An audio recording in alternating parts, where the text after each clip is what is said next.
නමස්කාර වේවා බුදුරුවනට සැමදා බුදු හිමි සරණ යමි. නමස්කාර වේවා ධම්රුවනට සැමදා සදහම් සරණ යමි. නමස්කාර වේවා සංඝරුවනට සැමදා මහා සංඝ සරණ යමි. නමස්කාර වේවා තුනුරුවනට සැමදා තිසරණ සරණ යමි. සාදු සාදු සාදු. අප හැම දිනාගේ කල්යාණ මිත්‍ර ගුරු දේවෝත්තම පරම පූජනීය පින්වත් ලොකු ස්වාමින් වහන්සේ නිදුක්ව නිරෝගව දීර්ඝායුෂ සම්පන්නියම ලබත්වා. සාදු සාදු සාදු. පූජනීය ගරුතර මහා සංඝරත්නයන් අවසරයි. වාසනාවන්ත සදහැවත් පින්වතුනේ, අදත් සුපින්බර අරුණෝදයේ අපි උතුම් දහම් පදයක් ශ්‍රවණය කරන්නට මේ සූදානම් වෙන්නේ. අරහත් සම්මා සම්බුදුරජාණන් වහන්සේ නමකගේ සද්ධර්මයේ පහස ලබන්න.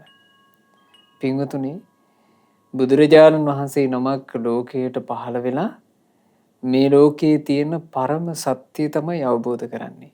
පරම සත්‍ය කියලා කියන්නේ මේ ලෝකයේ තියෙන හැබෑම ඇත්ත. මේ ලෝකයේ තියෙන සත්‍යම ස්වභාවය බුදුරජාණන් වහන්සේ අවබෝධ කරනවා. ඊට වඩා සත්‍යයක් ඇත්තේ නැහැ. ඒ අවබෝධ කරපු සත්‍ය බුදුරජාණන් වහන්සේ ලෝකයට දේශනා කළා. ඒ දේශනා කරපු සත්‍ය ගැන බුදුරජාණන් වහන්සේ දරා ගන්න කිව්වේ අපිට මෙහෙම. අරහත් සම්මා සම්බුදුරජාණන් වහන්සේ දුක ගැන දේශනා කළා කියලා දරා ගන්න කිව්වා. අරහත් සම්මා සම්බුදුරජාණන් වහන්සේ දුකේ හේතුවක් දේශනා කළා කියලා දරා ගන්න කිව්වා. අරහත් සම්මා සම්බුදුරජාණන් වහන්සේ දුක් නැති තැන ගැනත් දේශනා කළා කියලා දරා ගන්න කිව්වා. අරහත් සම්මා සම්බුදුරජාණන් වහන්සේ විසින් දුක් නැති කරන ප්‍රතිපදාව ගැනත් දේශනා කළා කියලා දරා ගන්නකෝ. මේ තමයි චතුරාර්ය සත්‍යය. බුදු කෙනෙක් ලෝකයට පහළ වී දේශනා කරන්නේ චතුරාර්ය සත්‍යය. ඒ චතුරාර්ය සත්‍යමයි භාග්‍යවතුන් වහන්සේ නොයෙක් ආකාරයෙන් ඉස්මතු කරන්නේ. ඒ චතුරාර්ය සත්‍ය තුල යම් මේ දුක් නැසනා ප්‍රතිපදාවක් ඇද්ද? දුක නැසීම පිණිස තිබෙන්නේ ඒ ප්‍රතිපදාව පමණයි. අපිට තියෙන්නේ ධර්ම මාර්ගයේ තුල ඒ ප්‍රතිපදාව ගැන ඉගෙනගෙන ඒ ප්‍රතිපදාවේ ටික ටික හික්මෙන්න මහන්සි ගන්න එකයි. ඒකමයි දුකින් නිදහස් වෙන්න තියෙන මාවත. වෙන ඇත්තේ නැහැ. ගොඩාක් දිනකට වර්ධින තැනක් පාර. මේ දුකින් නිදහස් වීම පිණිස පවතින පාර ගොඩාක් දිනක වරද්ද ගන්නවා. ඒ මාර්ගය ගැන විශ්වාසයක් නැතිකම නිසා ගොඩාක් දිනකුගේ පාර වරද්දන්න පුළුවන්. එක එක්කෙනාට එක එකව කියන්න පුළුවන්. ඔය ඒ කාලේ භාග්‍යතුන් වහන්සේ ඔහොම දේශනා කළාට ඕක මේ කාලෙට අනුව මෙහෙමයි තේරුම් ගන්න. ඔන්න කියනවා. පාර වරද්දනවා, ගානට වරද්ද ගන්නවා. පාර වරද්ද ගත්තොත් හොඳට මතක තියාගත යුතු දෙයක් පින්වතුනි. පාර වරද්ද ගත්තොත් හරි පාර කියලා හිතාගෙන හිටියා කියලා හරි පාර යන්නේ. අපි හිතමු අපි වැරදි පාරක ගමන් කරන්නේ. අපි හිතන් ඉන්නවා හරි පාර මේ කියලා. අපි හිතන් හිටියා කියලා ඒක හරි පාර බවට පත් වෙනවද? එහෙම සිද්ධ වෙන්නේ නැහැ.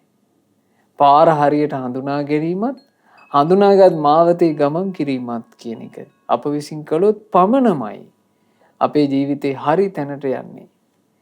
ඒ නිසා අද මේ ධර්ම දේශනාවේ ආරම්භයේදීම අපි ඔබට කරන ආශිර්වාදය ඊළඟට අපි ඔබට සිහිපත් කරන කාරණේ තමයි මේ ධර්ම මාර්ගය තුල පාර නම් වරද්ද ගන්න එපා.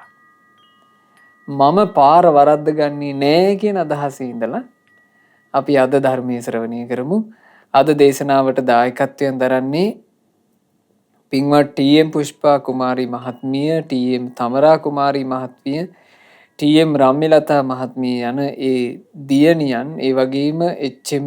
දුමින්ද මහත්මයා, ඩී මංජුල මහත්මයා, ඩී වික්‍රමනායක මහත්මයා යන බෑනාවරුන් ඇතුළු පවුලේ මුණුපුරු මිනිපිරියන් විසින් මේ ධර්ම දානය සිද්ධ කරන එකේ ප්‍රධානම අරමුණ නිකවැරටිය ඉහළගම වැවළඟ නිවසේ පදිංචි ජනවාරි මාසයේ 1 වෙනි දින 63 වෙනි ජන්මදිනයේ සැමරූ පින්වත් ටී.එම්. නවරත්න පියාණන්ටත්, ඒ වගේම දෙසැම්බර් මාසයේ 4 වෙනි දින 60 වෙනි උපන්දිනයේ සැමරූ පින්වත් ඒ.එච්.එම්. ගුණවතී මෑණියන්ටත් නිදුක් නිරෝග සුව සැලසේවා, දීර්ඝායුෂ සම්පatti සැලසේවා කියන ඒ උතුම් අරමුණින් ආදරණීය මව්පියන් හට දීර්ඝායුෂ පතා සෙත් ප්‍රාර්ථනා කරමිනුයි අද මේ ධර්ම දානය සිද්ධ කරන්නේ. මේ ධර්ම දානයේදී පින්වතුන්ලාට බොහෝසේ වටිනා කරුණු කාරණා ඉගෙන ගන්න ලැබෙනවා. ධර්ම මාර්ගය පිළිබඳව. මාර්ගය කියලා ගත්තහම මේ ලෝකේ පාරවල් අතරේ සුන්දරම පාරක් ඇද්ද? සුන්දරම මාවතක් ඇද්ද? ඒකට තමයි කියන්නේ ආර්ය අෂ්ටාංගික මාර්ගය නම් වූ මාවත කියලා. ඒ ආර්ය අෂ්ටාංගික මාර්ගය මේ බුද්ධ ශාසනය තුල පමණක්ම හමු වෙන එකක්. නමුත් මේ බුද්ධ ශාසනය තුල පමණක් හමු වෙන ආර්ය මාර්ගය කියන එකත් ගුණාක් උනන්දුවෙන් ශ්‍රාවකයා විසින් උපදවා ගත යුතු, උපදවාගෙන අනුක්‍රමිකව දියුණු කරගත යුතු එකක් නේ. පැවිදි වෙච්ච භික්ෂුන් වහන්සේලාටත් සමහර වෙලාවට ඒ මාර්ගය සම්බන්ධයෙන් තිබුණු සැලකිල්ල පොඩ්ඩක් එහෙ මෙහෙ වෙලා තියෙනවා. ඒ කාලේ පවා මහා පින් තිබ්බ අයටත් එහෙම වෙලා තියෙනවා. ඒක අවස්ථාවක වස් කාලේ ගත කිරීම පිණිස ඔය දුර බැහැර වැඩම කරපු භික්ෂුන් වහන්සේලා සැවැන් නුවර ජේතවනාරාමයට වැඩම කළා. ජේතවනාරාමයට එකතු වෙලා ඔන්න වස් සමාදන් වෙලා මුල් දවස් ටිකේ මේ භික්ෂුන් වහන්සේලා දැන් එක එක ප්‍රදේශවල ඉඳලා ආපු අයනේ. මෙතන හිටිය 500ක්. මේ 500ක හිතමිත්‍ර භික්ෂුන් වහන්සේලා කතාවක් පටන් ගත්තා. ඒ කතාව පාරවල් ගැන. එක එක භික්ෂුන් වහන්සේලා එක එක ප්‍රදේශවල තිබුණු එක එක පාරවල් ගැන කියනවා. ආශ්මතුනි බලන්න දෙපැයි අපි මේ ඉක්ුත් කාලේ අපි හිටපු ඒ පැත්තේ ඒ රජුරු හරියට පාරවල් ගැන උනන්දුයි. පුදුම විදිහට පාරවල් හදන්නේ. එහෙ කිසි කරදරයක් නැහැ. හරි ෂෝක් එකට පාරවල් තියෙනවා. ඔන්න එක්කෙනෙක් කියනවා. ඒ කියන්නේ අනිත් භික්ෂුව කියනවා හප්පි එකට අපි හිටපු පැත්ත. ඒ පැත්තේ චාරිකාවේ වඩිද්දී එපා වුණා. පාරවල් ගන්න දෙයක් නැහැ. පාරවල් හොඳටම සවුත් වෙලා මිනිස්සුත් අපහසුතාවයට පත් වෙලා ඉන්නේ. මෙහෙම පාරවල් ගැන කතාවක් හටගත්තා. දැන් අදට තත ගන්නව නේද? මම්මාවත් ගැන කතා. මේ මම්මාවත් ගැන පාරවල් ගැන කතාවේ ඉන්නකොට භාග්‍යතුන් වහන්සේ ගන්ධ කුටියේ වැඩ ඉඳලා දිව්‍ය ශ්‍රවණයෙන් මේ කතාව අහනවා. අහලා බැලුවා මේ භික්ෂූන්ගේ ඉඳුරන් පිහිටීම ගැන. බලද්දි මේ භික්ෂූන් 509ටම අරහත්ත්වයට පත් වෙන්න තරම් මහා පින්බලයක් තියෙනවා. බුදුරජාන් වහන්සේ මේ මොහොතේම වැඩම කළා ඒ භික්ෂූන් සමීපයට. වැඩම කරද්දී අර භික්ෂූන් නිහඬ වෙලා භාග්‍යතුන් වහන්සේට ගෞරව දැක්වුවා. බුදුරජාන් වහන්සේ අහනවා මහණෙනි මොන වගේ කතාවකින්ද හිටියේ? එතකොට අර භික්ෂූන්ට ලැජ්ජා හිතුණා.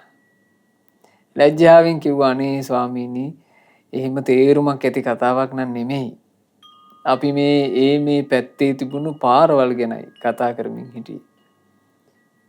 බුදුරජාන් වහන්සේ වදාලා මහණෙනි බුදු සසුනේ පැවිදි වුණ භික්ෂුවත් භාග්‍යතුන් වහන්සේගේ ශ්‍රාවකයත් කතා කළ යුතු පාරක් ගැන තියෙනවනේ. කතා කරාට කමක් නැහැ කිව්වා. හැබැයි ඒ පාර ගැන. ඒ කුමක්ද මහණෙනි ඒ මාවත? ඒ මාවත තමයි ආර්ය අෂ්ටාංගික මාර්ගය කියන සැනසිලි මාවත. කතා කරන්න මහණෙනි කතා කරනවා නම් ඒ මාවත ගැන සම්මා දිට්ඨිය ගැන කතා කරන්නට සම්මා සංකල්ප ගැන කතා කරන්නට මේ සංකල්ප හොඳ නෑ. නමුත් මේ සංකල්ප හොඳයි. නෙක්ඛම්ම සංකල්පය කොච්චර හොඳද? අවිහිංසාව කොච්චර හොඳද? මේවා කතා කරන්න. ව්‍යාපාද නොකිරීම කොච්චර හොඳද? ආන්න එහෙම කතා කරන්න. ඊළඟට මහණෙනි කතා කරනවා නම් කතා කළ යුත්තේ සම්මා වාචා. බොරුවෙන් වැළකීම, කේලමෙන් වැළකීම, හිස් වචනෙන් වැළකීම, පරුස වචනෙන් වැළකීම හොඳයි. අන්න එහෙම කතා කළ යුතුයි. කතා කරනවා නම් කතා කළ යුත්තේ සම්මා කම්මන්තය ගැන. සම්මා ආජීවය ගැන, සම්මා වායාමය ගැන, සම්මා සතිය ගැන, සම්මා සමාධිය ගැන, මේ ආර්ය අෂ්ටාංගික මාර්ගය ගැනම මහණෙනි කතා කරනවා නම් කතා කරන්නට. මොකද කතා කිරීමෙන් අර්ථයක් වෙන්නේ ඒ මාවත ගැන කතා කළොත්. බුදුරජාණන් වහන්සේ ඊට පස්සේ ඒ භික්ෂූන්ට බොහෝම කීකරුව මේ දහම් අවවාදේ ශ්‍රවණය කරමින් ඉන්න භික්ෂූන්ට ලස්සන ගාථා 4කින් බණපදේ කියලා දුන්නා. ඒ ගාථා 4 ධම්මපදයේ මග්ග වර්ගයේ අන්තර්ගතයි. පින්වතුන්ලාටත් මේ උතුම් ගාථා තිරේ දර්ශනය වෙනවා. පින්වතුනි අපි ඒ උතුම් ගාථා සජ්ජායනා කරමු. මාත් සමගම පින්වතුන්ලාත් සජ්ජායනාවේ යෙදෙන්න. මග්ගානට්ටංගිකෝ සිට්ඨෝ සච්චානං චතුරෝ පදා විරාගෝ සිට්ඨෝ ධම්මානං දිපදානංච චක්ඛුමා පුරුදු කළ යුතු ප්‍රතිපදාතරේ අරියටැඟී මග උතුම් වන්නේ ලොවෙහි තිබෙන සත්‍ය අතරේ සිව් අරිසස් උතුම් වන්නේ අත්දකින්න හැම දහම් අතරේ අමා නිවනයි උතුම් වන්නේ දෙපා ඇති මනු සතුන් අතරේ බුදුරජුන්මයි උතුම් වන්නේ. බුදුරජාණන් වහන්සේ අර භික්ෂුන්ට වදාලා මහණෙනි කෙනෙක් අමනුගමනය කළ යුතු, ගමන් කළ යුතු, පුරුදු කළ යුතු, තෝරාගත යුතු මාවත් ඇද්ද? ඒව අතරේ වටිනාම මාවත තමයි ආර්ය අෂ්ටාංගික මාර්ගය කියන මාවත. සීල සමාධි ප්‍රඥා වැඩපිළිවෙල මේකමයි කිව්වා. පුරුදු කරනවා නම්, ගමන් කරනවා නම්, තෝරා ගන්නවා නම් වටිනාම මාවත වෙන මාවත් නැහැ. ඊළඟට කෙනෙකුට ජීවිතේ දැනගත යුතු සත්‍ය, දැනගත යුතු ඇත්ත, ඒ ඇත්තවල් අතරේ වටිනම ඇත්ත තමයි චතුරාර්ය සත්‍ය දැන ගැනීම. දැන් මේ ලෝකේ වෙන සත්‍ය තියෙන්න පුළුවන්. වෙන යම් යම් සත්‍ය තියෙනවා, ඇත්ත කාරණා තියෙනවා, ලෝකේ සිද්ධ වෙච්ච දේවල් තියෙනවා, බොරු නොවන දේවල් තියෙනවා. ඒ දේවල් අතරේ දැනගත යුතු වටිනම ඇත්ත මොකද්ද? චතුරාර්ය සත්‍ය. දුක ගැන දැනගන්න ඕන. ඉපදීම දුකක්, ලෙඩවීම දුකක්, නාකිවීම දුකක්, මරණේ දුකක්, ප්‍රියයන්ගෙන් වෙන්වීම දුකක්, අප්‍රිය දේ එක්ක එකතු වීම දුකක්, කැමති දේවල් නොලැබීම දුකක්, ශෝක වැළපීම්, දුක් දුම්නස්, සුසුම් හෙලීම් කියලා කියන්නේ මේ ඔක්කොම දුක්ඛන්දර. මේන්න මේ විදිහට දුක ගැන දැනගන්න ඕන. පංච උපාදානස්කන්ධේමයි දුක කියන්නේ කියලා දුක ගැන දැනගන්න ලැබෙනවා නම් අන්න දැනගත යුතු ඇත්ත. ඊළඟට මේ දුක හැදුනේ තණ්හාව නිසා කියලා දැනගන්නවා නම් ආන්න දැනගත යුතු ඇත්ත. තණ්හාව යම් තැනක නැද්ද ඒ අමෘත නිවන තමයි දුකින් නිදහස් වීම කියලා දැනගන්නවා නම් ආන්න දැනගත යුතු ඇත්ත. ඒ දුකින් නිදහස් වීම පිණිස මේ මහා දුක්ඛන්දරාවෙන්, දුක් හැදෙන වැඩපිළිවෙලින් නිදහස් වීම පිණිස තියෙන්නේ එකම එක මාවතයි. ඒ තමයි ආර්ය අෂ්ටාංගික මාර්ගය කියලා දැනගන්නවා නම් ආන්න දැනගත යුතු ඇත්ත. ඊළඟට යම් කෙනෙක් මේ ජීවිතේ ලබනවාද අත්දැකීම්, ඒ අත්දැකීම් අතරේ එයා ලබන අතිශය සොඳුරුම අත්දැකීම තමයි නිවන. ඊට වඩා සොඳුරු අත්දැකීමක් නැත්තේය. ඊට වඩා වටිනා අත්දැකීමක් නැත්තේය. නිවන අත්දැකීම. මේ කොම දේවල් අපට සමීප කරපු දෙපා ඇති මිනිසුන් අතරේ අග්‍රම කෙනා බුදුරජාණන් වහන්සේ. දැන් බලන්න පින්වතුනි, මේ දෙපා ඇති මිනිස්සු අතරේ අපිට බොහෝ උපකාර වෙච්චි දෙපා ඇති දෙන්නේ කෙටිය නැන්ද? ඒ තමයි අපේ ආදර මෑණියෝ, අපේ ආදරණීය පියාණන්. මේ මනුස්ස ලෝකෙට අපි එනකොට අපිට ගොඩාක් උපකාර කරපු දෙන්නා. ඒ දෙන්න නේද මනුස්ස ලෝකෙට අපිව පිළිගත්තේ, අපිට එන්න අවසරය දුන්නේ, අපිව රැක්කේ, අපිව පෝෂණය කළේ. ඔක්කොම ඒ දෙන්න නේද කළේ? අම්මා තාත්තා දෙපා ඇති මිනිස්සු කෝටි ගණන් මේ ලෝකෙ හිටියත් ඒ දෙන්න කරපු උදව්වට සම කරන්න පුළුවන් කෙනෙක් ඉන්නවද? වෙන නෑ. ඒ දෙපා ඇති මිනිසුන් අතරේ අපි දෙදෙන අපේ ජීවිතේට ඒ දෙදෙනා විශේෂ වුණා. හැබැයි මුළු මහත් ලෝකෙ ගත්තොත් මේ ලෝක සත්වයාගේම යහපත පිණිස යම් එකම එක දෙපා ඇති මිනිසෙක් සිටීද? ඒ උදාර මනුස්ස රත්නය අපි සරණ ගියා වූ අරහත් සම්මා සම්බුදුරජාණන් වහන්සේමය. සතුටු වෙන්න ඕන අපි. අපිට ඒ බුදුරජාණන් වහන්සේව බුද්ධං සරණං ගච්ඡාමි කියා සරණ යෑමේ වාසනාව උදා වුණා. මේ බුදුරජුන් මෙසේ වදාලා, ඒසෝව මග්ගෝ නත්තඤ්ඤෝ දස්සනස්ස විසුද්ධියා ඒතං හි තුම්හේ පටිපජ්ජත මාරස්සේතං පමෝහනං. පිරිසිදු බව පිණිස නුවණ ලැබ ගනු පිණිස මෙය පමණි එකම මඟ, අන් මඟක් නැත්තේමය. මරුට දැනගත නොහැකි මේ මගෙහි පිළිපදෙව් මහණෙනි. බුදුරජාණන් වහන්සේ වදාළා, පිරිසිදු බව ලබා ගැනීම පිණිසත් නුවණ ලබා ගැනීම පිණිසත් ජීවිතේට වෙන පාරවල් නැහැ. වෙන පාරවල් ගොඩාක් ඇත්තේ නැහැ. මේකෙනුත් ගිහින් බලන්න, මේකෙනුත් ගිහින් බලන්න කියලා වෙන මාවත් ගොඩක් ඇත්තේ නැහැ. එකයි තියෙන්නේ. ඒ එකම එක පාර තමයි ආර්ය අෂ්ටාංගික මාර්ගය.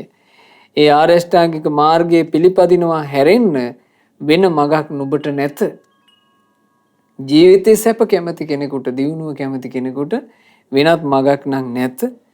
ඒ මාර්ගෙමයි අපිට අපේ ජීවිතේ සැනසුමක් ලබාගත හැකි. මොකද මේ මාර්ගයේ ගමන් කරන කෙනාව මාර්යාට නොපෙනෙන්නේය.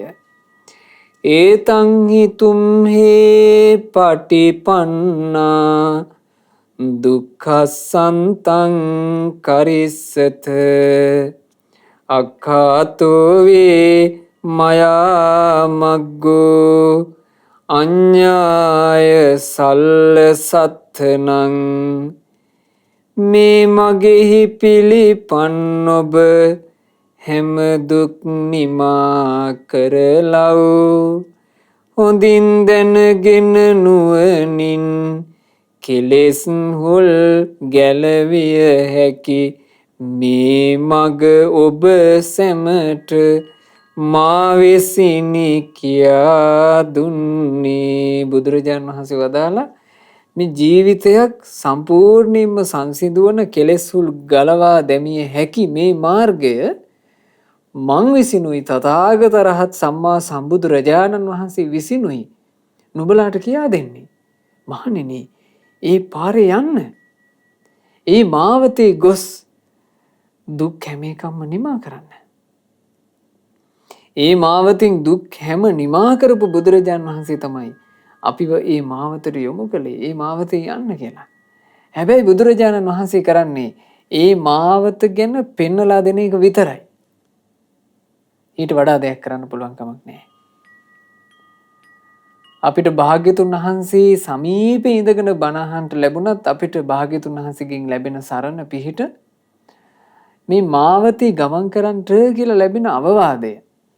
හැබැයි මේ අවවාද ලැබෙනකොට බුදු කෙනෙක් විශේෂ ඥානයන්ගෙන් බල අපේ දුර්වලතා කැඩිලා යන විදිහටම අවවාද කළා. ඒ නිසා ඒ කාලේ පහසුයි. ඒ වුණාට ඒ කාලේ වුණත් බුදුරජාන් වහන්සේ දහම් දෙසද්දී අකීකරු වෙච්ච අය හිටියා. ඉතින් එයාට මාර්ගෙ වැහුණා. ඒ නිසා මේ මගේ ශාස්ත්‍රූන් වහන්සේ කියා දෙන උතුම් දහම් අවවාදේ මම මේක කරන්න ඕනේ කියලා යමෙක් කරනවා නම් එයාට තමයි මාර්ගය විවර වෙන්නේ. බුදුරජාන් වහන්සේක අවස්ථාවක ඒ කාලේ හිටපු මොග්ගල්ලාන කියලා ගණිතය උගන්වපු සර් කෙනෙකුට ওই කාරණේ පැහැදිලි කරන්නේ. ඒ ගණිතයේ ගුරුවරයා බුදුරජාන් වහන්සේ ළඟට ඇවිල්ලා භාග්‍යතුන් වහන්සේට කියනවා මෙහිම ස්වාමීනි සාමාන්‍යයෙන් විෂය ධාරා උගන්වනකොට පිළිවෙලක් තියෙනවා. ඊළඟට ගොඩනැගිල්ලක් හදන්න ගියත් පිළිවෙලක් තියෙනවා. ඊළඟට ඔය කඩු ශිල්ප දුනු ශිල්ප ආදීත් ස්වාමීනි පිළිවෙලක් තියෙනවා. අනුක්‍රමිකව කරන පුහුණුවකින් තමයි දියුණුව කරා යන්නේ. ස්වාමීනි අපි ගණන් උගන්වන්න ගියත් අපි පුංචි මේ ගණිතේ පාඩම් වල ඉඳලා තමයි ඉහළ ගණිතේ දක්වා අපි ඉගෙනවීම කරන්නේ. ඉතින් භාග්‍යතුන් වහන්සේගෙන් මම අහන්න සතුටුයි මේ ශාසනෙත් එහෙම පිළිවෙලක් තියෙනවද? ඉතින් බුදුරජාන් වහන්සේ ඒ වෙලාවේ මේ මොග්ගල්ලාන කියන ගණිතයේ ගුරුවරයාට ආර්ය මාර්ගයේ තුල තියෙන මේ සොඳුරු නිවන් මඟ තුල තියෙන සීල සමාධි ප්‍රඥා ප්‍රතිපදාව හරිය ලස්සනට විස්තර කළා. ඒක කියව ගන්න පුළුවන් පින්වතුන්ලාට ගණක මොග්ගල්ලාන කියන සූත්‍රය. ඉතින් මේක ශ්‍රවණය කරමින් ඉඳලා අර මොග්ගල්ලාන සතුටු වුණා. සතුටු වෙලා කියනවා ස්වාමීනි හරි අගේට මාවත තියෙනවනේ. එහෙමනම් ස්වාමීනි මේ ඔක්කොම නිවනට යනවා ඇතිනේ. බුදුරජාණන් වහන්සේ වදාලා නෑ. ඔක්කොමලා යන්නේ. ඇතමින් නිවනට යනවා ඇතමින් යන්නේ කිව්වා. එතකොට අර මොග්ගල්ලානට නොසතුටු හිතුණා. ඔහු කියනවා ස්වාමීනි ඒක පුදුම කතාවන්නේ. ඔබ වහන්සේ වැඩ ඉන්නව පාර පෙන්නන්න. පාරක් තියෙනවා. ඉතින් එහෙම වෙලා තියෙද්දි එක්කෙනෙක් යන්නත් එක්කෙනෙක් නොයන්නත් හේතුව මොකෝ? බුදුරජාන් වහන්සේ වදාළ මොග්ගල්ලාන ඔබ මෙහෙම හිතන්න. ඔබගෙන් කවුරු හරි ඇවිල්ලා අහනවා අසුවල් තැනට යන පාර මොකද්ද කියලා. ඔබ ගානට පාර කියලා දෙනවා. කියලා දුන්නාට පස්සේ ඒ මිනිසයා හරි පාරේ ගියොත් හරි තැනට යනවද නැද්ද? ස්වාමීනි ඔහු හරි පාරේ ගියොත් හරි තැනට යනවා. ඒ මිනිසයා පාර වරද්දගෙන ඒ මිනිසයාට හිතෙන පාරක ගියොත් මොග්ගල්ලාන ඔබ ඒ ගැන මොකද්ද කියන්නේ? අනේ ස්වාමීනි ඒක මට ඒ උදෙසා මට කරන්න දෙයක් නැහැ. ඒක මට අදාළ නැහැ. මම යාට පාර කිව්වා යෑම හෝ නොයෑම එයා සතුයි. බුදුරජාන් වහන්සේ වදාලා මොග්ගල්ලාන ඒ වගේමයි. මමද ශ්‍රාවකයන්ට පාර කියමි. යෑම නොයෑම ශ්‍රාවකයෝ සතුය. ඒ නිසා අදට උනත් පින්වතුනි ඒක තමයි අපට තියෙන අපේ ජීවිතයට ගත යුතු අවවාදේ. ඒක තමයි. බුදුරජාන් වහන්සේ වදාළ දහම් අවදන් මැනවින් තිබේ. ඒ දහම් අවදන කියවීම පිණිසත් ඉගෙන ගැනීම පිණිසත් කල්යාණ මිත්‍රයෝ ඉඩහසර විවර කොටද තිබේ. ඉගෙනගෙන පිළිපැදීම අනුගමනය කිරීම යෑම අපි අපේ උනන්දුවෙන් කළ යුතු දෙයකි. එසේ නොකරනවා නම් රැකවරණය අහිමි වීමද අපි විසින්ම විඳදරා ගත යුතු දෙයකි. තුම්හෙහි කිච්ඡං ආතප්පං අක්ඛාතාරෝ තථාගතා පටිපන්නා පමුක්ඛන්ති ජායිනෝ මාර බන්ධනා මේ මගෙහි යාමට වෙහෙස ගත යුතු ඔබමය තථාගතවරු වනාහි මග කියා දෙන්නෝමය මේ මගෙහි පිළිපන් අය දෙහෙන් වඩනා උදවිය හැම මාර බන්ධනයෙන් මෙනවින් මිදී යන්නේ. යම් කිසි කෙනෙක් බුදුවරු පවසන මේ මාර්ගයට පැමිණියොත් ඒ මාර්ගයට පැමිණි ඒ මාර්ගයේ වඩන්න මහන්සි වෙන කෙනා හැම බන්ධනයකින්ම නිදහස් වෙනවා. ඒ නිසා පින්වතුනි මේ මාර්ගය සම්බන්ධයෙන් අපි දැනගන්න ඕනම දෙයක් තමයි අපේ මහන්සිය කවදාවත් අපතේ යන්නේ. අපි මේ ධර්මයේ තුල යම් සුළු හෝ වෙහෙසක් ගන්නව නේද? ඒ වෙහෙස අපත යන්නේ නැහැ. ඒක මෙහෙම තේරුම් ගන්න. හරි පාරක කෙනෙක් පාර හරිනම් පාර වැරදිලා නැත්තම් හරි පාරේ එයා වේගෙන් ගියත් යන්නේ හරි තැනට. හිමීට ගියත් යන්නේ හරි තැනට. වැරදි පාරක වේගෙන් ගියත් යන්නේ වැරදි තැනට. හිමීට ගියත් යන්නේ වැරදි තැනට. එනිසා පාර හරිනම් ඒ පාරේ අඟලක් ඉස්සරහට ගියත් හරි තැනට ලං වුණාමයි. තේරුණාද කියපු දේ? පාර හරිනම් ඒ පාරේ අඟලක් ඉස්සරහට පියවරක් තැබුවත් හරි තැනට චුට්ටක් හරි ලං වුණා. ඒක හොඳට තේරෙනවා පින්වතුනි. කාශ්‍යප බුදුරජාණන් වහන්සේ වැඩ හිටපු කාලේ අපේ බුදුරජාණන් වහන්සේට පෙර මේ මහා භද්‍ර කල්පේ පහළ වුණ කාශ්‍යප බුදුරජාණන් වහන්සේ වැඩ හිටපු කාලේ භික්ෂූන් වහන්සේලා 500 නමක් අනිත්‍ය භාවනාවට ගොඩාක් මහන්සි වුණා. උන්වහන්සේලා ගොඩාක් අනිත්‍ය ගැන කතා කරා. අනිත්‍ය විමසුවා. ලෝකේ අනිත්‍ය වෙවි යන හැටි දැක දැක වාසය කළා. හැමදේම අනිත්‍ය වෙලා යනවා. ගස්වල ඔන්න ලස්සනට පැහැයට ගස් තියෙනවා. මෙන්න මේ ගස්වල කොළ හැලිලා යනවා. ඒක දැක්කා. ඊළඟට සුවිශාල පිට්ටනි තියෙනවා. ඒක යායට ලස්සනට. මෙන්න මහා වරුසා ඇදහිලා අර පිට්ටනි ඔක්කොම වැහිලා යනවා. වැව් බවට පත් වෙනවා පිට්ටනි. පිරිච්චි වැව් නිකම්ම පිට්ටනි බවට පත් වෙනවා කාලයක් යද්දී. මෙහිම ලෝකේ අනිත්‍ය වී යන හැටි උන්වහන්සේලා දැක දැක වාසය කළා. එතකොට ජීවිතය සම්බන්ධයෙන් නුවණ මෙහෙයවීමෙන් වාසය කළාට බලාපොරොත්තු වෙන මාර්ගඵල අවබෝධයක් ඒ උත්තමයන් වහන්සේලාට ඒ ජීවිතේ ලැබුණේ. කලුරිය කළා දෙවියන් අතර උපන්නා. ආයේ ගෞතම බුද්ධ ශාසනයේ බුදුරජාණන් වහන්සේ වැඩ ඉන්න කාලේ මේ 500 දෙනා ගානට එකතු වෙනවා. එකතු වෙලා දවසක් භාග්‍යතුන් වහන්සේ බැහැ දකින්න මේ භික්ෂුන් වහන්සේලා 500 නම දැන් මේ බුද්ධ ශාසනයෙත් මහාන වෙන්න වරමත් ලැබුවා. ඇයි අර බුද්ධ ශාසනේ පැවිද්දට හානි කරගත්තේ නෑනේ. මහන්සි වුණානේ. ඔන්න මේ බුද්ධ ශාසනයෙත් පැවිදි වෙලා. පැවිදිලා බුදුරජාණන් වහන්සේ සමීපයට වැඩම කරනවා. ඒ වැඩම කරද්දී භාග්‍යතුන් වහන්සේ මේ 500 නම ගැන තථාගතයන් වහන්සේගේ අසිරිමත් බුදු ඇසින් දකිනවා. ඉන්ද්‍රිය පරෝ පරියත්ත ඥාණයෙන් දකිනවා මේ 500 දෙනාගේ ඉන්ද්‍රිය ධර්ම පිහිටීම. ආසය අනුසය ඥාණයෙන් දකිනවා මේ 500 දෙනා සසරේ පුරුදු කරලා තියෙන දේ. ඒ දැකලා 500 නමම වැඩම කරලා වාඩි වුණාට පස්සේ බුදුරජාන් වහන්සේ එක ගාථාවක් වදාලා. සබ්බේ සංඛාරා අනිච්චාති යදා පඤ්ඤාය පස්සති අත නිබ්බින්දති දුක්ඛේ ඒසමග්ගෝ විසුද්ධියා හටගත් සියලු දෙය ගැන යම් කලෙක වැඩුණු නුවණින් අනිත්‍යයයි දකිනම් දුකමයි ඔහුට එපාවන්නේ පිරිසිදු වීම පිණිස ඔහුට ඇත්තේ මේ මගයි. යම්කිසි කෙනෙක් දකිනවා නම් ජීවිතය සම්බන්ධයෙන් සබ්බේ සංඛාරා අනිච්චා හටගත් හැමදේම අනිත්‍යයි කියලා ඒකමයි කියනවා මේ ජීවිතේ පිරිසුදු භාවයක් උපදවා ගැනීම පිණිස මේ ජීවිතේ නිදහසක් ඇති කර ගැනීම පිණිස තියෙන වැඩපිළිවෙල නුවණ. ඒ කියන්නේ මේක ඥාණයට අයිති දේවල් නේ පින්වතුනි. අනිත්‍ය දැකීම කියන්නේ අනිත්‍ය දැකීම කියන ඒ ඥානවන්ත භාවය උපදවා ගැනීමට අරහත් සම්මා සම්බුදුරජාණන් වහන්සේ පහළ වෙන්න එපයි. බුදුරජාණන් වහන්සේ ගැන වදාලා සීහෝපම සූත්‍රයේ හරිම ලස්සනයි.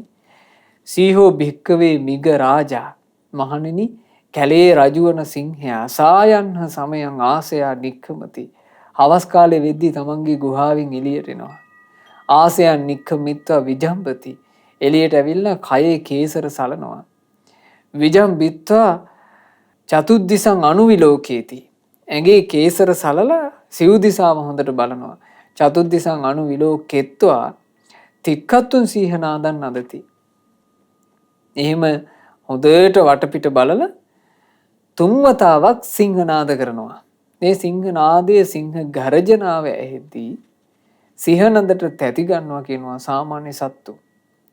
කුරුල්ලෝ තැතිගෙන අහසට ඉගිලෙනවා. මේ පුංචි පුංචි සත්තු තැති අරගෙන ආරක්ෂිත ස්ථානවල හැංගෙනවා. ගුල්වල හැංගෙන අය ගුල් ඇතුළට යනවා. වතුරේ හැංගෙන්න පුළුවන් අය වතුරේ ජඹුරට යනවා. කොටින්ම අලියැත්තු වගේ මහ සුවිශාල ශරීර තියෙන සත්තු පවා රැකවරණයක් හොයාගෙන දිව යනවා. ඔක්කොමල බය වෙනවා සිංහ ගර්ජනාවට. ඇයි බය වෙන්න හේතුව උන් එකෙක්වත් සිංහයෝ නෙවෙයි. අනිත් සත්තු ඔක්කොම සිංහයෝ නෙවෙයි. ඒ නිසා බය වෙනවා. ওই මුළු කැලේම ඉන්නවා සිංහයා ගර්ජනා කළත් බය වෙන්නේ නැති සතෙක්. ඒ මොකාද? ඒකා තමයි තවත් සිංහෙක්. සිංහ ගර්ජනාවට බය නොවන සත්තා සිංහ කුලයේම සිටින කෙනා. සිංහයා ගර්ජනා කරනකොට අනිත් සිංහයන්ට රැකවරණයක්ම දැනෙනවා. සිංහයා ගර්ජනා කරනකොට චූටි සිංහ පැටවුන්ට රැකවරණයක්ම දැනෙනවා. ඕන් ඔය වගේ තමයි අරහත් සම්මා සම්බුදුරජාණන් වහන්සේ. බුදුරජාණන් වහන්සේ ලෝකයට පහළ වෙලා සිංහ ගර්ජනාවක් වගේ සිංහනාදයක් වගේ කරන්නේ. පළවෙනි එක තමයි පළවෙනි සිංහ ගර්ජනාව. ලෝකේ හටගත්ත හැමදේම අනිත්‍යයි. අනිත්‍යයි කියලා ගර්ජනා කරනකොට ඒ අනිත්‍ය කියන සිංහ නදට ලෝකෙ බොහෝ දෙනෙක් තැති ගන්නවා. නුවණැත්තු ඇරෙන්න පින් තියෙන නුවණැත්තාට අනිත්‍ය තේරෙනවා. අනිත්‍යයට හිත පහදිනවා. ඒ අනිත්‍ය දකින්න කැමැත්තක් හට ගන්නවා. අනිත්‍ය ගැන අහන්න ආසාවක් හට ගන්නවා. පින තියෙනවා. ඊළඟ සිංහ ගර්ජනාව තමයි තථාගත සිහනද. හැම සංස්කාරයක්ම දුකයි කියන එක. අපි මේ හටගත්තේ වගේ සැප හොයනවානේ. නමුත් හටගත්ත හැමදේම දුකයි කියලා කියන්නේ සත්‍යය. ඊළඟ එක තමයි හටගත්ත හැමදේම අනාත්මයි. තමන්ගේ වශයෙන් පවත්වන්න බෑ කියන කාරණාව. මෙන්න මේ විදිහේ සිංහනාදේ කරනකොට බුදුරජාණන් වහන්සේගේ සිහනදටත් බොහෝ දෙනෙක් තැති ගන්නවා කියනවා. හැබැයි ඉතින් නුවණැත්තෝ තැති ගත්තේ නෑ. බලන්න මේ නුවණැති භික්ෂුන් වහන්සේලා 509ට මේ ගාථා රත්නය ඇහෙනකොට ඒ ගාථා අවසානයේ රහතන් වහන්සේලා බවට පත් වුණා 509ම. 509ම රහත් වුණා. එතකොට පින්වතුනි මුලින්ම ආර්ය අෂ්ටාංග මාර්ගය ගැන බුදුරජාණන් වහන්සේ ගාථා 4ක් විස්තර කළානේ. එතනත් එහි හිටපු 509ම අරහත්ත්වයට පත් වුණා. දැන් මේ එක ගාථාවෙනුත් 509ක් අරහත්ත්වයට පත් වුණා. බලන්න මේ කාලේ. ඒ යුගයේ තිබුණු සුන්දරත්වය. කද අරහත් සම්මා සම්බුදුරජාණන් වහන්සේ ඒ අති සවිශේෂී වූ අතිශය ආශ්චර්ය වූ හිතාගත නොහැකි බුදු නුවණින් දැක දැකනේ දහම් දෙසුවේ. දැන් එහෙම සිදුවීමක් තමයි තවත් 509කට සිද්ධ වුණා. ඒ 509ත් කාශ්‍යප බුද්ධ කාලේම ගොඩාක් මහන්සි වෙලා පිළිවෙත් පුරලා තිනවා. ඒ පිළිවෙත් පුරද්දී ඒ උත්තමයෝ කාශ්‍යප බුද්ධ කාලේ නිතර සිහි කර කර ඉඳලා තියෙන ජීවිතේ දුක ගැන. හටගත්තු දේවල් වලින් දුක හටගන්න හැටි. දුකම පෙනෙන්න තියෙන හැටි. දැන් අපි මේ ලෝකේ අපි සාමාන්‍යයෙන් හොඳ නුවණකින් යුක්තව දැසැරලා බැලුවොත් අපිට දුක පේන්නේ නැද්ද ඕන තරම්?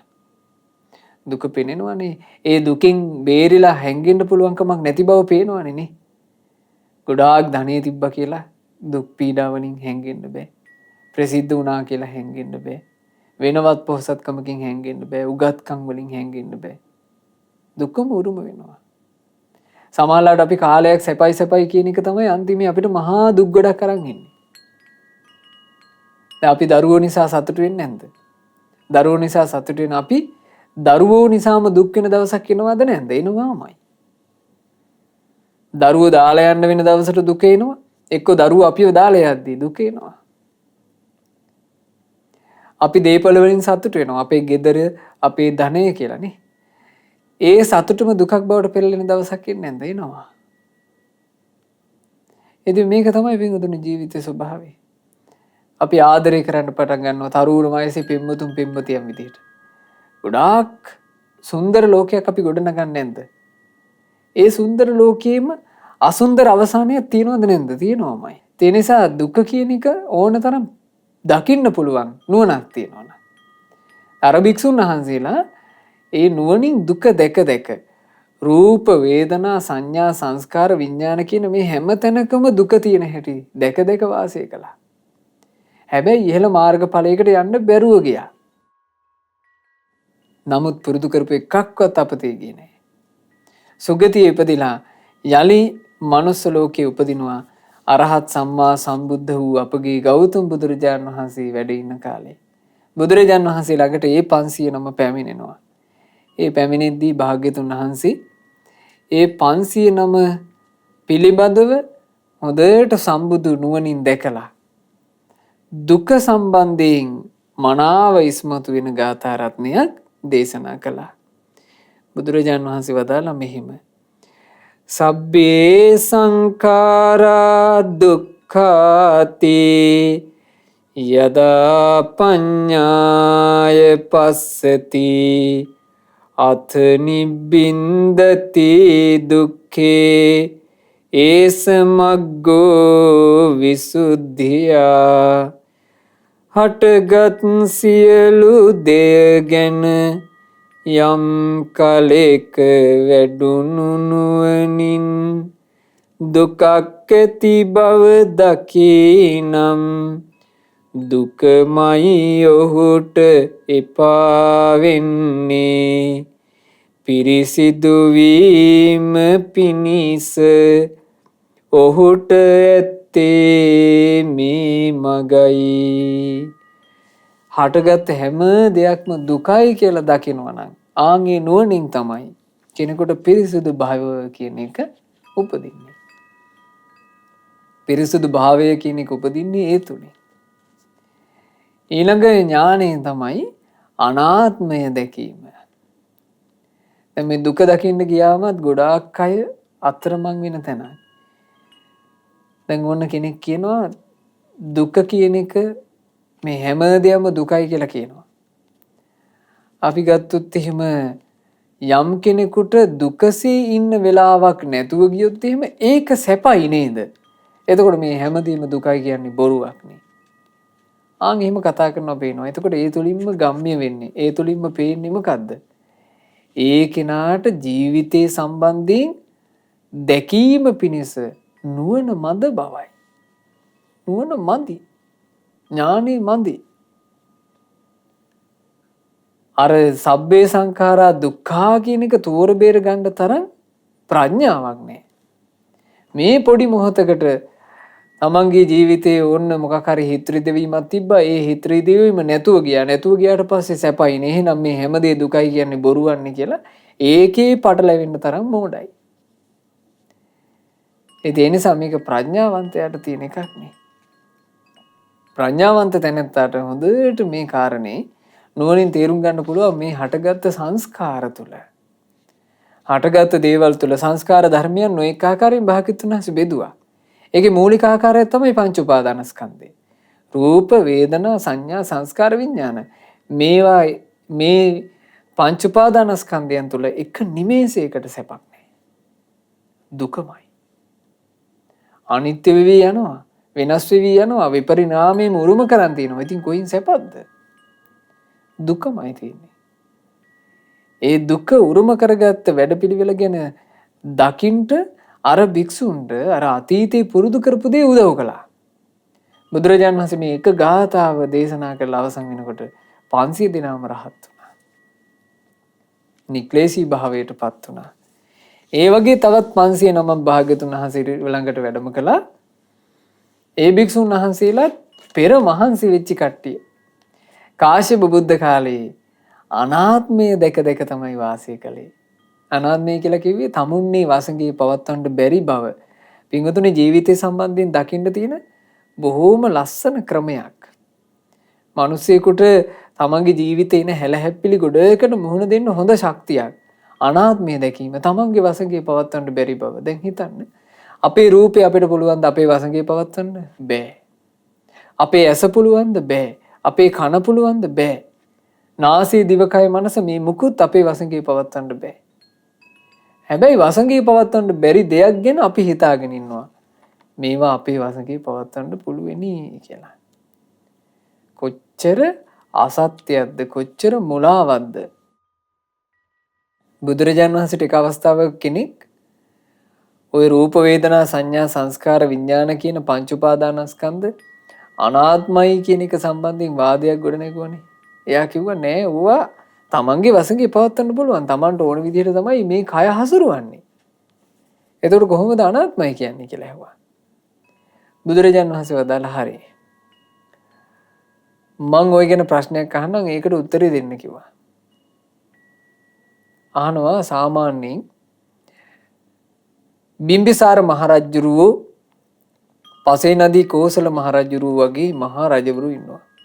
ඒ රජවරුන්ට තමන්ගේ විජිතය තුළ තමන්ට සතුටු විදිහට අනක්‍රියාත්මක කරන්න බැයිද? ඒ කියන්නේ කැමති කෙනෙක් මරවන්න, කැමති කෙනෙක් රටින් පිටුවහල් කරවන්න, කැමති කෙනෙක්ව නිර්ධන කරවන්න මෙහෙම බලයක් ඒ රජවරුන්ට තියෙනවද නැද්ද? එතකොට කිව්වා ස්වාමීනි ඒ වගේ මහා රජවරු ගැන හිතන්න ඕනේ නැහැ. ප්‍රාදේශීය රජවරුන්ටත් එහෙම බලයක් තියෙනවා කිව්වා. පොඩි පොඩි රජවරුන්ටත් එහෙම හැකියාවක් තියෙනවා. එතකොට බුදුරජාන් වහන්සේ අහනවා හරි එතකොට අපට හැකියාවක් තියෙනවද? ඔබට හැකියාවක් තියෙනවද? මගේ රූපය මෙසේ වේවා මගේ රූපය මෙසේ නොවේවා කියලා ලබන්න. රාජේ කනක්‍රියාත්මක කරනවා වගේ ආන් දෙකද අනාත්මයි කරන්න පුළුවන් හැකියාවක් නැහැ. විනාශ වෙලා යනවා. අපිට බෑ පින්වතුනි අපි ගැනවත් ඒක ලබන්න. මගේ ඇස මෙසේ වේවා මෙසේ නම් නොවේවා කොහොම ලබන්නද? මගේ කන මෙසේ වේවා මෙසේ නොවේවා කොහොම ලබන්නද? කිසි කලකට ලබන්න බෑ.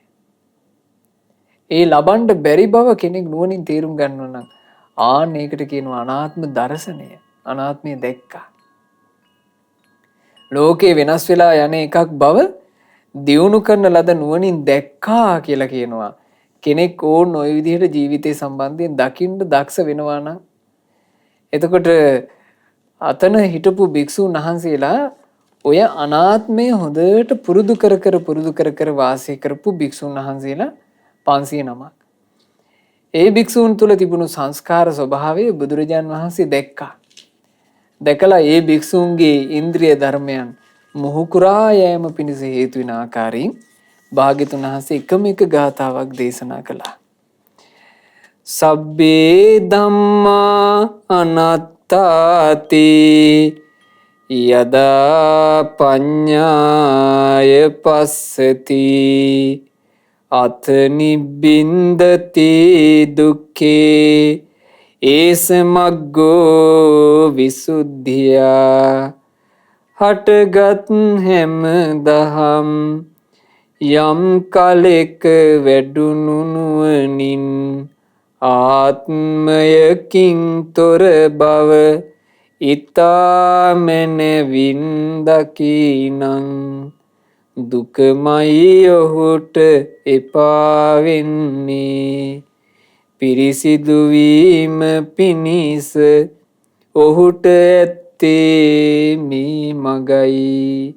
ජීවිතේ පිරිසිදු කරගන්න මේ මාර්ගයට වඩා වෙනත් මගක් අපේ ජීවිතවලට ඇත්තේ නැහැ. මේක විතරයි මාවත. අනිත්‍ය දැකීම, දුක දැකීම, අනාත්මය දැකීම.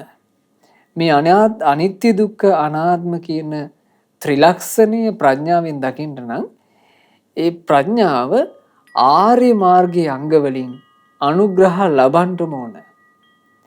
ආර්ය අෂ්ටාංගික මාර්ගයේ අංග වලින් අනුග්‍රහ ලබන්නම ඕන. එහෙම අනුග්‍රහ ලබන කෙනාට තමයි ප්‍රඥාව දියුණු කරගන්න පුළුවන්කම ලැබෙන්නේ. ආර්ය අෂ්ටාංගික මාර්ගයේ අංග එකින් එක දියුණු වෙන්න තමයි අපේ ජීවිතේ ප්‍රඥාව ටිකෙන් ටික මෝරන්නේ පින්වතුනි. ඒ නිසා හොඳට මේ කරුණු කාරණා අපි පැහැදිලි කරගන්න ඕන. මේ අද අපි ඉගෙන ගත්තේ ධම්මපදයේ මග්ග වර්ගයට අයිති උතුම් ගාථා රත්නයන්.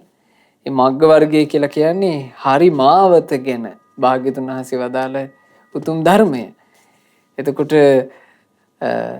මේ මාර්ගය කියන එක අපි හරියට පැහැදිලි කරගෙන ඒ හරි මාර්ගය අපි අනුගමනය කළොත් තමයි අපේ ජීවිතයට වරදින්නේ නැතුව සැනසුම කරා අපට යාගන්න පුළුවන් වෙන්නේ. නිසා ධර්ම දේශනාව ආරම්භයේදී සිහිපත් කරගත්තා වගේම අපි යලිත් සිහිපත් කරගනිමු. පාර වරද්ද ගන්නේ නැතුව හරි පාරේ ගමන් කිරීම තමයි වැදගත්ම දේ. මේ හරි පාර කියන එක පින්වතුනි ලෝකයට විවර වෙන්නේ ඊටාම කලාතුරකින්. කිච්චෝ බුද්ධානං උප්පාදෝ බුදු කෙනෙකුගේ උපත ඉතා දුර්ලභයි.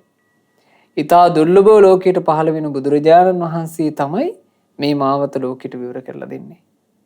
ඉතින් එහෙම මොහොතක් මේක මේ මොහොතේ පාර හරියට හඳුනාගෙන ඒ මාවත ගැන බලවත් විශ්වාසයෙන් යුක්තව හරි මාවතෙම ගමන් කරන්නටයි අපි උත්සාහවත් විය යුත්තේ. හරි මාවතේ ටික ටික හරි යනවා නම් හරි තැනටයි ලං වෙන්නේ. ඒ නිසා අද මේ මොහොතේ මේ බුද්ධ ශාසනය මුණ ගැහිච්ච වෙලාවේ ටිකක් හරි ගුණ ධර්මයක් දියුණු කරනවා නම් මතක තියාගන්න පියවරකින් හරි අපි ඉස්සරහට යනවාමයි. මේ පුරුදු කරන දේ කවදාවත් අපත යන්නේ. ඉතින් අපිට බුදුරජාන් වහන්සේගේ ශාසනය මුණ ගැහුණු මොහොතේ අපේ ජීවිතයට බොහෝ පින් රැස් කරගෙන කලන මිතුරු ඇසුරේ දහමේ හැසිරිලා අපේ ජීවිතයට සම්බුදු සසුන තුල පිහිටක් පිළිසරණක් රැකවරණයක් සලසා ගැනීමේ වාසනාව ලැබේවා. සාදු සාදු සාදු. රැස් කළා වූ සියලුම පුණ්‍ය ධර්මයෝ සියලු දෙවියෝ සතුටින් අනුමෝදන් වෙත්වා. පින් අනුමෝදන් වන දෙවිවරු දිව්‍ය සැපේනුත් දිව්‍ය ආශ්චර්යනුත් වැඩෙත්වා. දෙවියන්ගේ නිරන්තර ආශිර්වාද රැකවරණ අප හැම දිනාටම දෙවියෝ නොඅඩුවම සලසා දෙත්වා. දෙවියෝද සංසාර දුකින් අත මිදේවා. සාදු සාදු සාදු. අපගේ කල්යාණ මිත්‍ර ගුරු දේවෝත්තම පරම පූජනීය පින්වත් ලොකු ස්වාමීන් වහන්සේට සියලුම පින් අනුමෝදන්ව නිදුක් නිරෝග සුව සැලසේවා. දීර්ඝායුෂ සැලසේවා. ගුරු දේවයන් වහන්සේට ගෞතම ශාසනය තුලම උතුම් වූ චතුරාර්ය සත්‍ය ධර්මය පරිපූර්ණ වශයෙන්ම අවබෝධ කරගන්නට වාසනාව ලැබේවා. සාදු සාදු සාදු.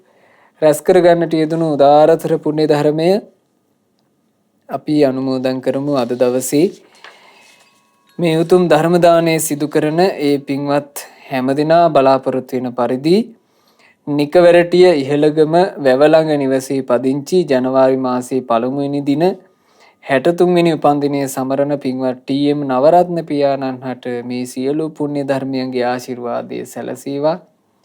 දෙසැම්බර් මාසයේ 4 වෙනි දින 60 වෙනි උපන්දිනයේ සමරන පින්වත් ඒ.එච්.එම්. ගුණවතී මෑණියන් හටත් මේ සියලු පුණ්‍ය ධර්මයන්ගේ ආශිර්වාදය සැලසේවා. මේ මෑණියන්ට පියාණන්ට මේ සියලු පුණ්‍ය ධර්මයන්ගේ ආශිර්වාදයෙන් රත්නත්‍රි ආශිර්වාදයෙන් සියලුම දෙවියන්ගේ ආශිර්වාදයෙන් නිදුක් නිරෝග සුව ශාන්තියම සැලසේවා. කායික පීඩා මානසික පීඩා යන්තාක් ඇද්ද ඒ කායික පීඩා මානසික පීඩා හැමදේ දුරු වී කායික සැප මානසික සැප කායික සැහැල්ලුව මානසික සැහැල්ලුව සැලසේවා. මෑණියන්ටත් පියාණන්ටත් කිසිම කරදරයකින් බාධාවකින් තොරව ජීවිතයට හොඳට පින් කරගන්න ලැබෙත්වා. තවදුරටත් ධහමේ හැසිරෙන්න ලැබේවා. ගෞතම ශාසනය තුල ධර්මාවබෝධ කරන්නට වාසනාව ලැබේවා කියලා අපි ආශිර්වාද කරනවා. සෙත් ප්‍රාර්ථනා කරනවා. රැස් කළ උදාරතර පුණ්‍ය ධර්මයන් ධර්ම දානයේ සිදු කරන පින්වතුන්ලාගේ නමින් මිය පරලෝ යන්ට යෙදුණු පින්වත් ටී.එම්. කිරිමැණිකේ නැන්දාටත් ටී.එම්. ලසන්ත උක්කු අම්මා ප්‍රියන්ත යන අයටත් මේ සියලු පින් අනුමෝදන් වෙත්වා. ඒ වගේම තමන්ගේ නමින් මියගිය සියලු ඥාතීන් හට පින් අනුමෝදන්ව ඥාතීන්ගේ පරලෝ ජීවිත සැපයටම පත්වෙත්වා.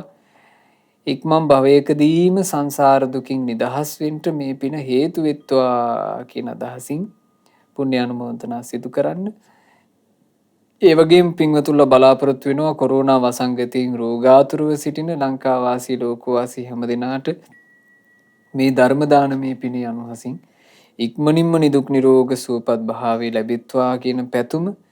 ඒ වගේම මහමෙවුනා වාසී රටලෝක වාසී සීල ගුණ පුරණ පූජනීය මහා සංඝරුවනටත් අනගාരികා මෑණිවරුන්ටත් පැවිදි අපේක්ෂාවෙන් සිටින උපාසක උපාසිකා සියලු දෙනාටත් ගෞතම සාසනය තුලම ධර්මාවබෝධ කරන්ට වාසනාව ලැබෙත්වා. සාදු සාදු සාදු.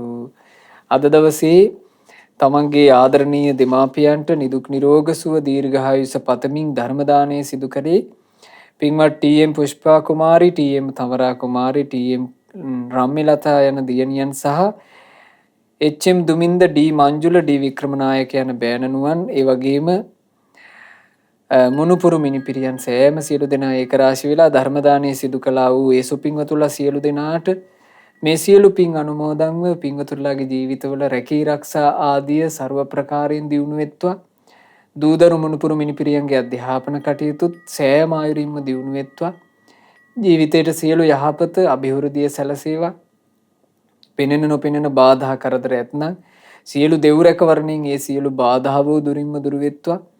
කලන මිතුරු ඇසුරේ සුවසේ පින් රැස් කර ගන්නට අවකාශ ලැබෙත්වා. පින්වතුන්ලා සියලු දෙනාට ධර්ම දානයේ යෙදුණු පින්වතුන්ලාටත් ශ්‍රද්ධා මාසික ධර්ම දාන සමාජික පින්වත් සියලු දෙනාටත් ශ්‍රද්ධා රූපවාහිනී කාර්ය මණ්ඩලයේ සෑම සියලු දෙනාටත් දහම් ශ්‍රවණයේ යෙදිච්ච හැම දෙනාට කලන මිතුරු ඇසුරේ තවදුරටත් සුවසේ පින් පුරාගෙන ගුණ දහම් දියුණු කරගෙන ධර්මාවබෝධ කිරීමේ වාසනාව ලැබෙත්වා. හැම දිනාටම තෙරුවන් සරණයි. නමෝ බුද්ධාය. මෙවැනි වටිනා ධර්ම දේශනා ශ්‍රවණය කිරීමට ශ්‍රද්ධා ඩේලි YouTube චැනලය සබස්ක්‍රයිබ් කරන්න.